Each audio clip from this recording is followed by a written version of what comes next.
Europe 1. Le grand direct des médias avec Thomas Joubert. Et maintenant le décryptage média de notre expert Jérôme Ivanichenko. On revient sur le débat que France 2 va organiser le 20 avril prochain. Vous le savez, avec les 11 candidats à la présidentielle. Mais ce débat est plus que jamais menacé après la défection de Jean-Luc Mélenchon et les hésitations d'autres candidats. La situation inquiète le CSA qui a réagi hier, Jérôme. Oui, et il est préoccupé. Alors dans le jargon du CSA, préoccupé, ça veut dire qu'il y a quelque chose qui cloche et que France 2 serait bien inspiré de revoir sa copie. Dans une mise au point adressée à la patronne de France Télévisions en fin de semaine dernière, mais rendue publique hier, le CSA s'inquiète de la date de ce débat. Le CSA s'appuie sur un article du Code électoral qui interdit à un candidat de faire éclater une polémique à un moment où ses adversaires n'auraient plus la possibilité d'y répondre. Le 20 avril, la date choisie par France 2, c'est 2 jours avant le scrutin du premier tour, 1 jour avant la période de réserve qui impose le silence aux candidats. On comprend bien que le délai est trop court pour répliquer après une éventuelle mise en cause. Cette prise de position du CSA, elle va dans le sens de ce qu'ont exprimé 2 candidats ces derniers jours, Jean-Luc Mélenchon et Emmanuel Macron. Pour le leader du mouvement En Marche, 2 débats à 11 candidats, c'est un de trop. Vous le savez, BFM TV et CNews auront le leur. Ce sera mardi prochain et là, les 11 candidats seront bel et bien présents. Et du coup, d'autres candidats pourraient à leur tour décliner l'invitation du service public. Oui, en refusant de se rendre sur le plateau de France 2, Jean-Luc Mélenchon a ouvert la boîte de Pandore. Après Emmanuel Macron, d'autres pourraient s'engouffrer. C'est le cas de Marine Le Pen. David Racheline, son directeur de campagne, dénonçait hier la dérive de France Télévisions. Pour lui, il y a un vrai point d'interrogation autour de la participation de la candidate du Front National à ce débat. Il faut sans doute y voir une conséquence de l'échange très musclé entre Marine Le Pen et David Pujadas aux 20h de mardi soir. Dans l'entourage de François Fillon, la question divise aussi. Certains voient dans ce débat une occasion de parler du fond du programme, mais d'autres sont beaucoup plus sceptiques. François Fillon lui-même assurait ce matin que si tous les candidats ne sont pas présents, le débat de France 2 n'aurait plus aucun intérêt.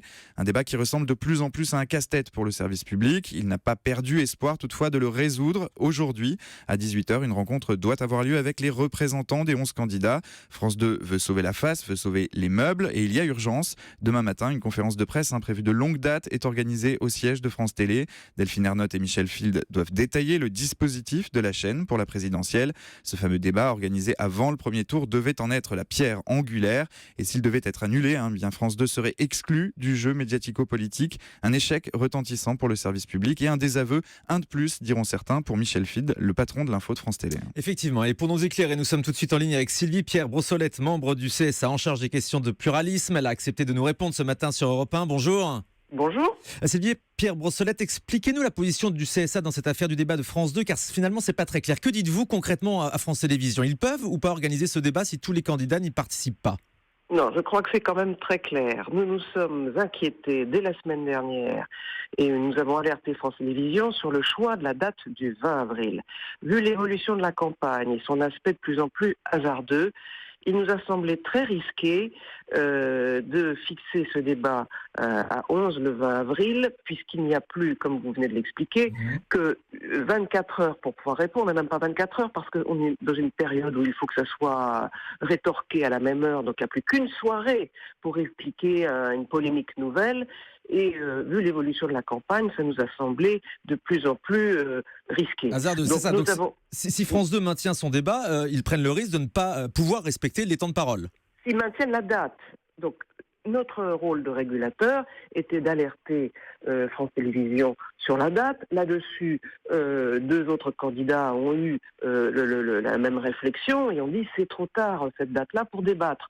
Donc nous avons convenu de faire un communiqué public hier en collège pour alerter France Télévisions, rappeler les règles du jeu, rappeler le code électoral et rappeler cet aspect de possibilité de contradictoire qui doit absolument exister après un débat qui sera le dernier débat de la campagne de premier tour, qui était donc extrêmement important et où tout pouvait arriver.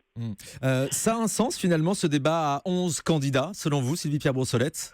Tous les débats ont un sens, c'est la liberté éditoriale des chaînes.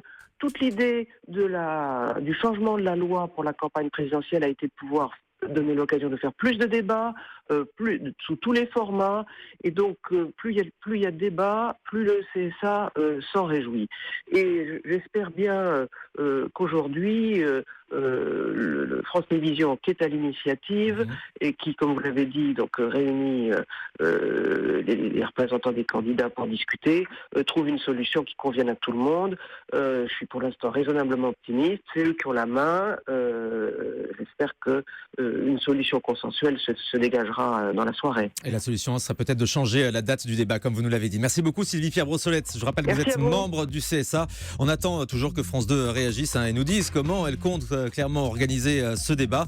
S'il y a un ou plusieurs candidats manquants, ça paraît quand même très compliqué. On va voir s'ils décident de changer la date. Les tractations vont continuer avec les représentants de tous les candidats. Il n'est pas impossible non plus d'ailleurs qu'il y ait quelques coups de bluff ou quelques coups de buzz de la part de certains d'entre eux.